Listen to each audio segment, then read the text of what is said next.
hear you want to edit fast. Let me show you how.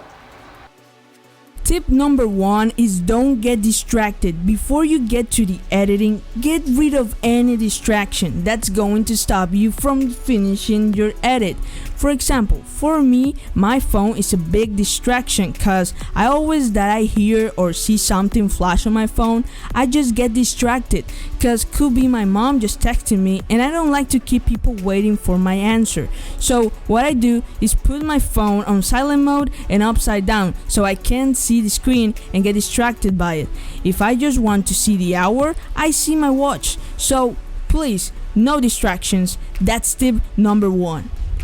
Answer me this, have you started your edit, maybe put 20 seconds of footage and then you go to the beginning and rewatch it, and then you put another 30 seconds, you go to the beginning and rewatch the whole thing again?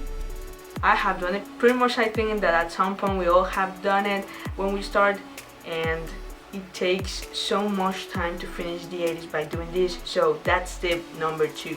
Don't rewatch your footage. You're wasting your time because as your video gets longer, it will be more difficult for you to rewatch the video from the beginning. So please stop rewatching your video from the beginning. Stop it right now. The third tip I do to speed up my editing process is having a music library. One of the tedious things of a filmmaker or YouTuber is to look for music that matches their clip. So once in a while, I take some hours to just look for music and then download it for future projects. So instead of spending hours before my edit, I always have different genres, different types and moods of music. This is convenient if you're in a rush and need to finish your video fast. Honestly, I think this is the most tedious part for being a filmmaker or a YouTuber. I don't know.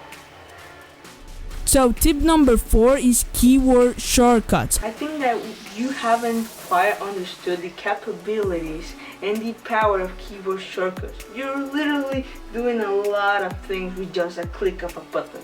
When I was starting, I didn't use all the keyword shortcuts because I see them as unnecessary at the beginning, but then I start to understand their importance for us editors and that they are really helpful to speed up our editing process. I did it on Final Cut Pro, as you know, and I have been trying to memorize not every single one, but the ones I use the most, like the blade, is the same as in Premiere, and with just B on your keyboard you can access it. You can add a mark by pressing M on your keyboard, you can access the selection tool by using A, you can be on position mode by pressing P on your keyboard. One that I use a lot is Command B. This makes a direct cut where your playhead is positioned on your clip. You need to learn your keyboard shortcuts. Maybe not all of them, but the ones you'll use often, learn them. It's going to help you a lot. You see, if you're constantly using the same configuration on your audio to make sound good, or the grading for your video looks cinematic, you need a preset. Everybody can buy a preset nowadays, and believe me, they are so useful. I have presets for my audio and I just drag and drop. I sometimes spend like 5 minutes adjusting just the audio. Then I spend like 10 minutes for color grading and color correcting. Don't get me wrong, I did the grading and all of that fast, but now I just drag and drop it, and that's it. Literally no more than 10 seconds to have the audio, the grading and the correction done. So that's it for me for today. Hope you enjoyed this video. Smash that like button, subscribe if you haven't, and don't forget to hit that notification bell. So I'll see you on the next video. Peace.